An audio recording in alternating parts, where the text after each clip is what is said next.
तमाचा मारना भी गुनाह है, लेकिन लोग क्या वजह है कि इंसान की जान ही ले ली जा रही है। कल रमज़ानपुरे में भी एक नौजवान का कत्ल हो गया, वो भी 2 बच्चों का बाप था।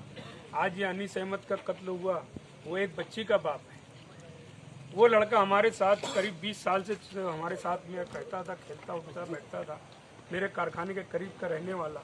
उसके दादा माल इस्लामपुरे में नगर सेवक रह चुके हैं और हमारा उनका संबंध बहुत पुराना था।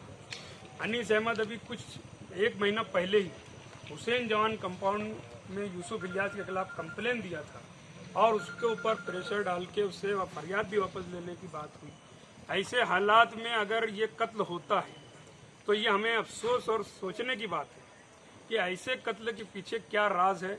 ये पुलिस को निकालना चाहिए, पुलिस को समझना चाहिए। और मालेगांव में लॉ एंड ऑर्डर के सवालात ऐसे पैदा हो गए हैं कि हम ये समझते हैं कि पुलिस का डर और खौफ ही नहीं रह गया आवाम में। कत्ल करना एक आम बात हो चुकी है।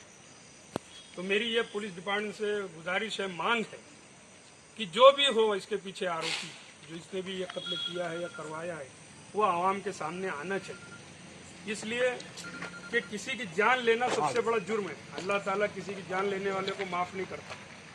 तो जब अल्लाह नहीं माफ़ करे तो कानून कैसे माफ़ कर सकता है, हम कैसे माफ़ कर सकते हैं। तो जो कत्ल हुआ है ये नहायती अफसोस की बात है। और शहर में जो हालात गुजर रहे हैं कि मामूली बात पर कत्ल हो जा रहा है, किसी की जान ले ली जा रही है, ये बड़े अफसोस की बात है। मुलजिम से मुताल्लिक कोई मालूमात? मुलजिम के मामले में तो मैं अभी सीधा यहाँ आया हूँ civil hospital.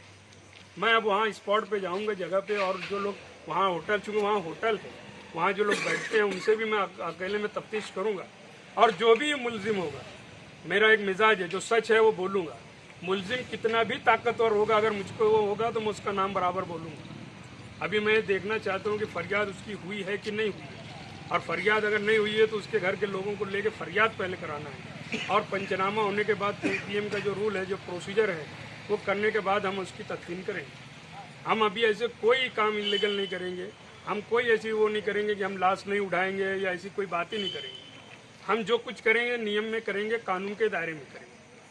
Diamond carpet Malegaon Mustafa बंगार बाजार होलसेल रेट में यहाँ पर कारपेट